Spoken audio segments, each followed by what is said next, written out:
السلام علیکم۔ میزبان حیا جاوید کے ساتھ کشمیر آن لائن دیکھنے والے ناظرین کا استقبال ہے۔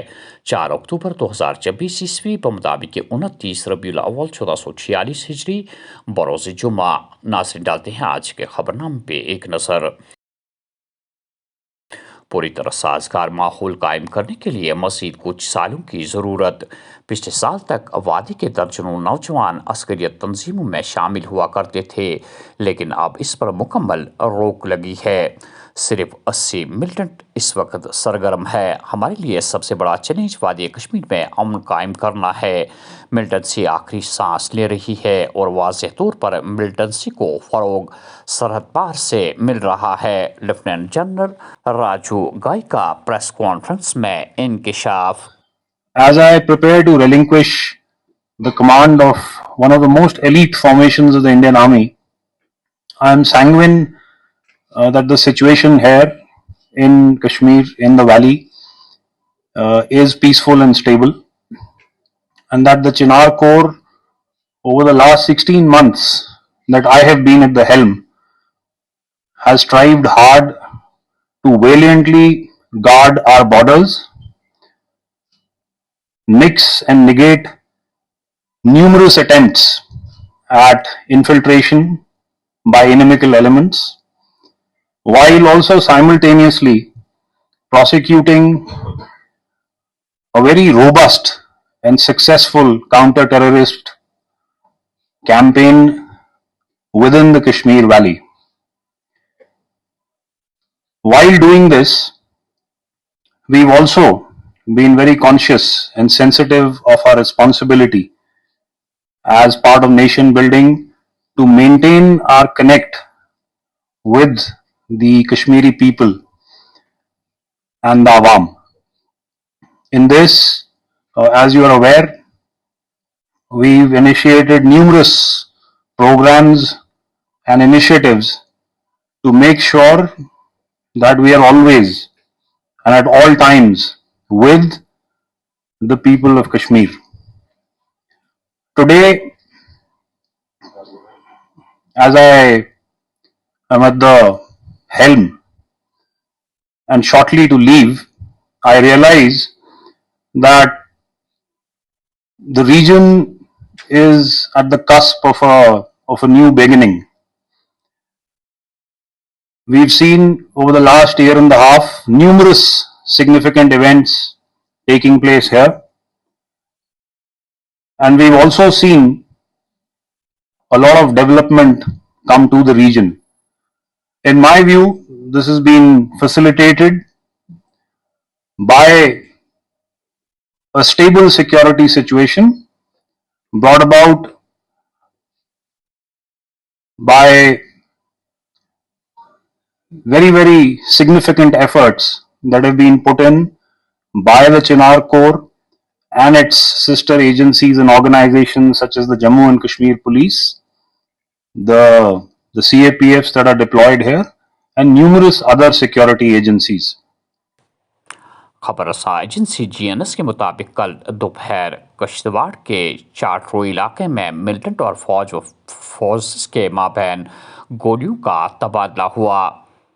اطلاع کے مطابق فوج و فورسز کو اطلاع موصول ہوئی تھی کہ علاقے میں ملٹنٹوں کی نقل و حرکت ہو رہی ہے۔ جو ہی سیکورٹی فورسز نے تلاشی آپریشن شروع کیا تو وہاں سے ملٹنٹوں نے گولیاں چلانی شروع کر دی، جس کے بعد سیکورٹی فورسز نے پوزیشن سنبھالی۔ تاہم سرکاری طور پر اس تصادم آرائی کی ہمیں تصدیق نہ ہو سکی۔ مزید تفصیلات کا انتظار ہے۔ جموں کشمیر میں اسمبلی انتخابات میں مجموعی طور پر 63.88% ٹرن آؤٹ ریکارڈ کیا گیا۔ رواں اسمبلی انتخابات میں خواتین کے ٹرن آؤٹ کی شرح مردوں سے زیادہ درج ہوئی۔ جموں کشمیر میں اسمبلی انتخابات مکمل ہونے کے بعد اب پنچایتی اور بلدیاتی اداروں کے الیکشن سال کے اختتام پر ہوں گے۔ اسمبلی الیکشن کے لیے تعینات سیکورٹی فورسز بلدیاتی اور پنچایتی انتخابات کے مکمل ہونے تک جموں کشمیر میں موجود رہیں گی۔ الیکشن کمیشن جموں کشمیر میں اسمبلی انتخابات کے کامیاب اختتام کے بعد 3.5 سال بعد راجیہ سبھا میں منتخب اراکین کی نمائندگی حاصل ہونے کے لیے تیار۔ الیکشن کمیشن کی جانب سے نوٹیفکیشن جاری کرتے ہی نئے منتخب ممبران اسمبلی 4 نمائندوں کو ایوان بالا کے لیے منتخب کریں گے۔ اسمبلی انتخابات کے نتائج کے اعلان کے بعد بی جے پی سب سے بڑی پارٹی بن کر ابھرے گی۔ لوگ اب 370 واپس نہیں چاہتے، وہ وزیر اعظم کے ترقیاتی عمل سے خوش ہے۔ نیشنل کانفرنس کی تنابیر زور لگائیں، دفعہ 370 کی واپسی اب ان کے بس کی بات نہیں ہے، یہ مرکز کا اعلان ہے۔ رام مادھو۔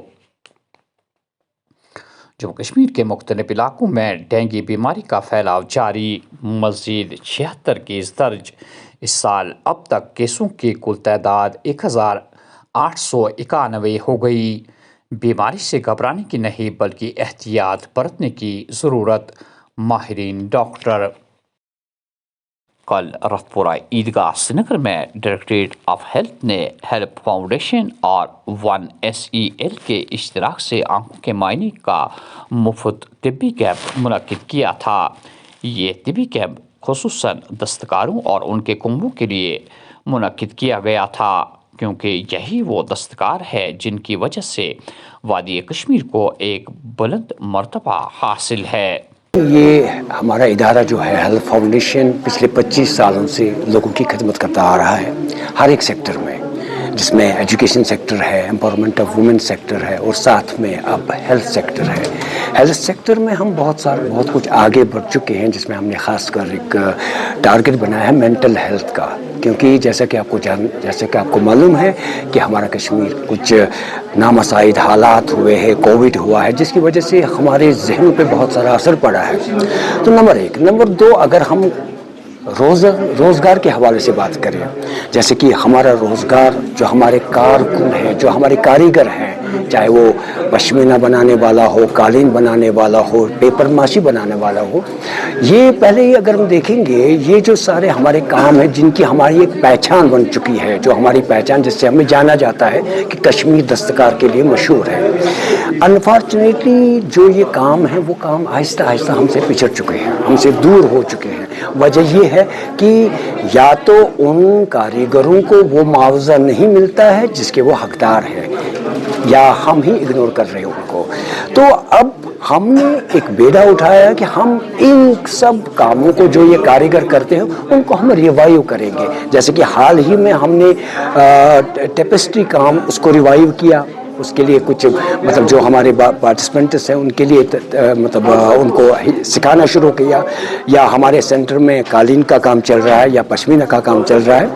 اب دیکھنے والی بات یہ ہے کہ جب ہم ایک کاریگر کے گھر پہ جاتے ہیں، یہ صرف واحد ایک ہی بندہ نہیں ہے جو ان حالات کا شکار ہو چکا ہے، بلکہ اس کے ساتھ ساتھ اس کی فیملی ہے، وہ بھی شکار ہو چکی ہے۔ اب چونکہ ہم نے یہ کام کرنا شروع کر دیا، اپنے آرٹ کو ریوائیو کرنا شروع کیا، ساتھ میں ہم نے کیا دیکھا کہ اب ہم دیکھیں گے کہ اگر اس کو ہم چلے ریوائیو کریں گے، ٹھیک ہے، بیڑا اٹھایا، لیکن اب دیکھنا ہے کہ اس کی صحت کی حالت کیا ہے۔ سب سے پہلی بات یہ کہ ان کی آنکھیں، کیا یہ آنکھیں اب وہ کام کرنے کے لیے تیار ہے یا نہیں۔ تو ہم نے کیا کیا، ہم نے ایک کیمپ کا انعقاد کیا، جیسے کہ آپ دیکھ رہے ہیں یہاں پہ۔ ابھی تک اگر ہم گننے جائیں گے، یہ ہمارا تیسرا کیمپ ہے، اور تیسرے کیمپ میں ہمارا ٹارگٹ جو ہے وہ بہت ہی آگے، ہم پورا کشمیر اس میں کرنا، جیسے بارہمولہ ہے، سوپور ہے، سری نگر ہے۔ ابھی تک اگر آج کے کیمپ کی بات کریں، لگ بھگ 100 تک تو آ چکے ہیں۔ ضلع پونچھ کے چاندی مارا علاقے میں محمد رزاق ولد نثار احمد خان نامی شخص اطلاع کے مطابق گھاس کاٹنے کے دوران ایک گہری کھائی میں جا گرنے سے موقع پر ہی لقمہ اجل ہوا۔ پولیس نے کیس درج کر کے مزید تحقیقات شروع کر دی ہے۔ اور آخر میں یہ خبر کہ اسمبلی انتخابات کے نتائج کا اعلان ہونے کے بعد ہی بی جے پی بڑی پارٹی ہوگی۔ گزشتہ 10 سالوں میں پہلی بار جموں کشمیر نے تاریخی انتخابات کا مشاہدہ کیا۔ رویندر رینا۔ ناظرین، یہ تھا آج کا خبرنامہ۔ دیجیے میزبان حیا جاوید کو اجازت۔ اللہ حافظ۔